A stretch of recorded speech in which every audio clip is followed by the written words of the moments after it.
सो trainings अब तक हमने बहुत ज़बरदस्त चीज़ें देख ली हैं कि क्लाउड स्टोरेज को किस तरह हमने एफिशिएंटली यूज़ करना है अपने प्रोजेक्ट्स के लिए, किस तरह हमने फाइल सिंक करनी है और किस तरह अपलोड या डाउनलोड करनी है।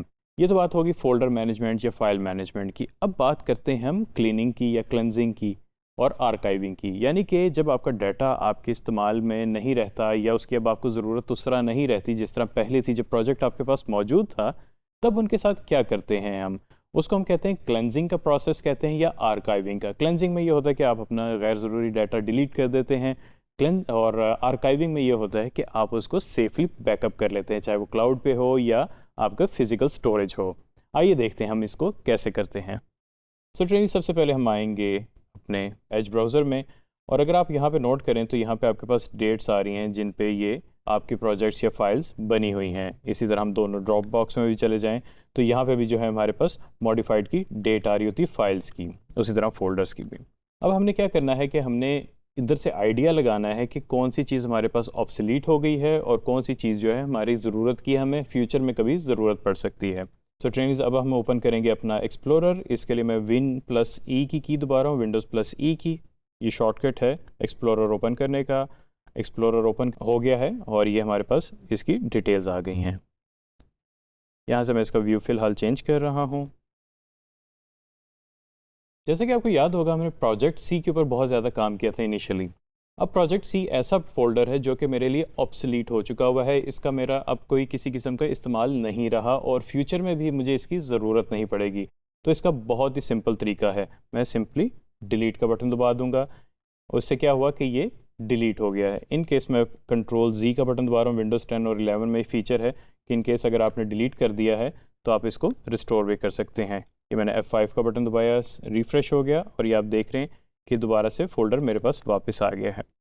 दूसरी ऑप्शन ये है कि मैं प्रोजेक्ट सी और डी, अब मुझे ये फ्यूचर में इनकी ज़रूरत पड़ सकती है। दोनों पे क्लिक किया, Ctrl+ क्लिक किया, इससे दोनों सेलेक्ट हो गए। राइट क्लिक किया इसके ऊपर, या अगर मैं चाहूँ तो मैं ये सारी फाइल्स जो हैं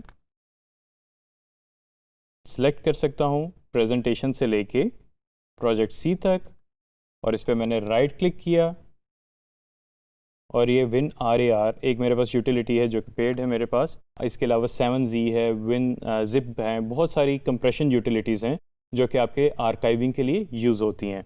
तो मैंने राइट क्लिक किया, अब है ऐड टू आर्काइव। आर्काइव का मतलब होता है बैकअप करना, सेव करना उसको सिक्योरली। अब यहाँ पे वो मुझसे पूछ रहा है कि इसका आपने नाम क्या रखना है। मैं इसका रख देता हूँ मार्केटिंग, और जो भी मैं इसका नाम रखना चाह रहा था, मार्केटिंग कैंपेन थी फॉर XYZ क्लाइंट, और मेरा जो ईयर था ये था, और उसके बाद जो मंथ है वो ये था।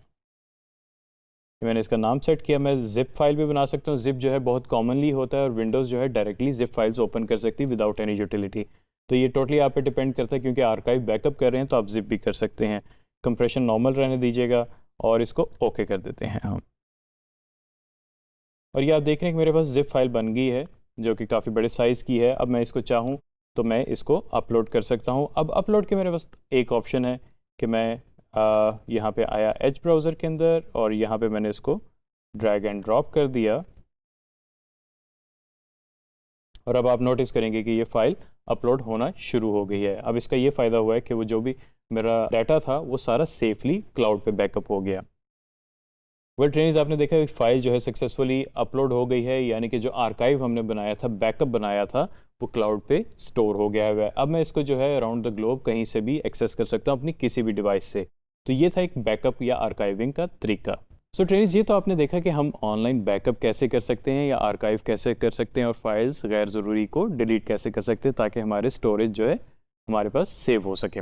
अब हम बात करते हैं कि अगर आपके पास क्लाउड स्टोरेज पे आप नहीं करना चाहते, जैसे बड़ी ऑर्गेनाइजेशंस हैं वो इसके लिए स्पेशल स्टोरेज डिवाइसेस यूज़ करती हैं जिनको हम बैकअप सर्वर्स भी कहते हैं, NAS भी कहते हैं। और इसके अलावा जो है जो बड़ा कॉमनली यूज़ होता है, मैंने खुद भी किया हुआ है, कि DVDs के ऊपर बैकअप करते हैं। उसमें ब्लू रे DVD आप राइटेबल ले लें या DVD राइटेबल ले लें, और बर्नर के थ्रू, राइटर के थ्रू जो है आप अपना जो है डाटा, कीमती डाटा बैकअप कर सकते हैं, और ये लॉन्ग लास्टिंग होता है compared to any other medium.